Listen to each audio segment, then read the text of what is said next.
आदरणीय सभी शिक्षक एवं शिक्षिकाएं, प्यारे बच्चे,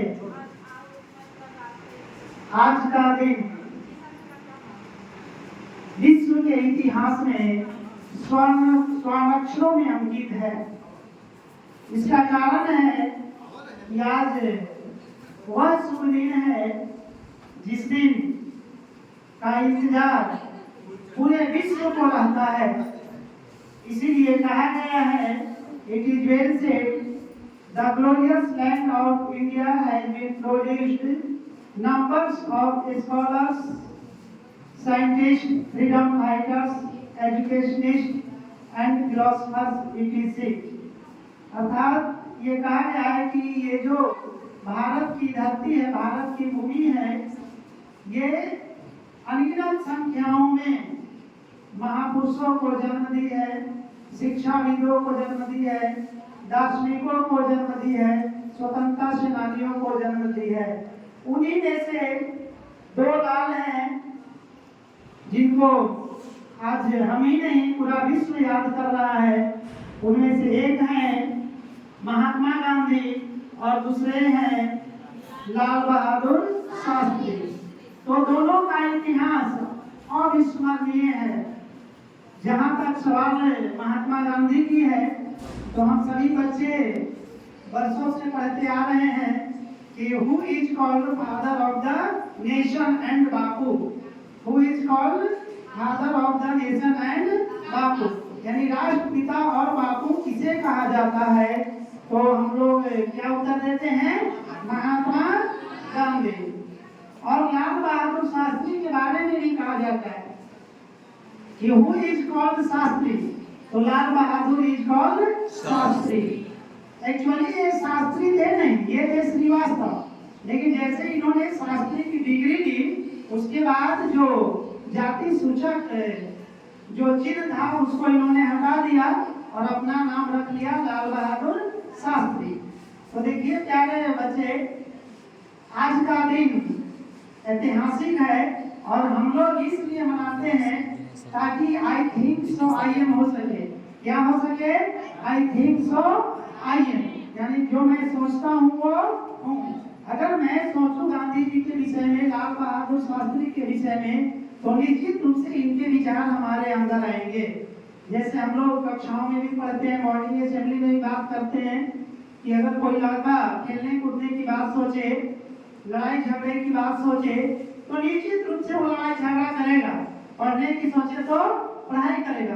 तो ये बिल्कुल 100% सत्य है कि I think so I am.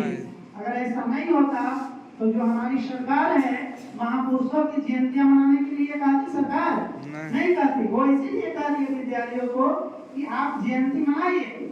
आप जयंती मनाएंगे तो जयंती के बहाने बच्चे उनको, उनके गुणों को, उनके विचारों को, उनके सिद्धांतों को, उनके आदर्शों को जानेंगे, समझेंगे और फॉलो करेंगे, अपनाएंगे। तो हम लोग आज जयंती मना रहे हैं और हम लोग इस पे बात भी कर चुके हैं कि जयंती मनाने का एक उद्देश्य है, ऑब्जेक्टिव्स है ना, उद्देश्य है। तो what is the objective of Jayanti? Jayanti का क्या उद्देश्य है, क्यों हम लोग मनाते हैं? तो हमारे पास उत्तर आता है ना कि हम लोग जयंतियां इसलिए मनाते हैं ताकि हम अपने संस्कृति को, हम अपने महापुरुषों को, हम अपने दार्शनिकों को, हम अपने विद्वानों को, हम अपने शिक्षाविदों को भूल ना जाए। अगर भूल जाएंगे तो हमारी संस्कृति क्या हो जाएगी? हमसे लोप हो जाएगी। तो हमारी संस्कृति जीवित रहे, हम जीवित रहे, हमारा देश सुप्रीम रहे, हमारा देश महानता की अनगिनत सीढ़ियां चढ़ते रहे, इसलिए हमें जयंती मनाने की जरूरत है। नहीं तो कोई इस तरह का कंट्रीब्यूशन देश के लिए देगा नहीं, ना देगा। अगर हम महापुरुषों को याद करेंगे तब ना महापुरुष पैदा लेंगे, अन्यथा लगेगा कि देश के लिए कुर्बान भी हो गए और हमें याद करने वाला भी कोई नहीं है।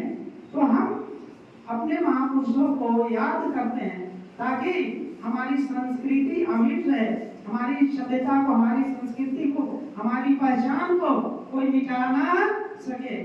अगर हम भूल जाएंगे तो हमारी पहचान को, दुश्मन से हम घिरे हुए हैं ना, चंद मिनटों में हमारी पहचान को समाप्त कर देगा। इतना कुछ होने के बाद भी हम क्या देख रहे हैं कि हमारी कल्चर मिटती जा रही है। जो हमारी संस्कृति है वसुधैव कुटुंबकम की, अहिंसा परमो धर्म की, उससे हम दूर हो रहे हैं ना। जबकि सत्य और अहिंसा के महान जो पुजारी हैं वो हमारे बीच हैं, महात्मा गांधी, और अदम्य साहस, slow living and high thinking के पुजारी भी हमारे बीच हैं, लाल बहादुर शास्त्री।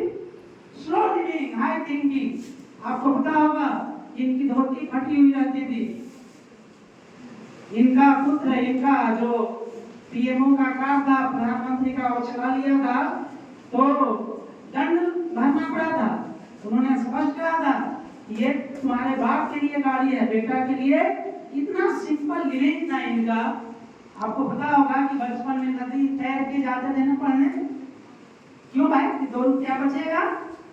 जबकि नाव था, नाव से भी बहुत बच्चे जाते थे, लेकिन ये नाव में नहीं बैठते थे क्योंकि नाव वाला नाविक पैसा लेता था। तो ये 2 पैसा बचाने के लिए क्या करते थे?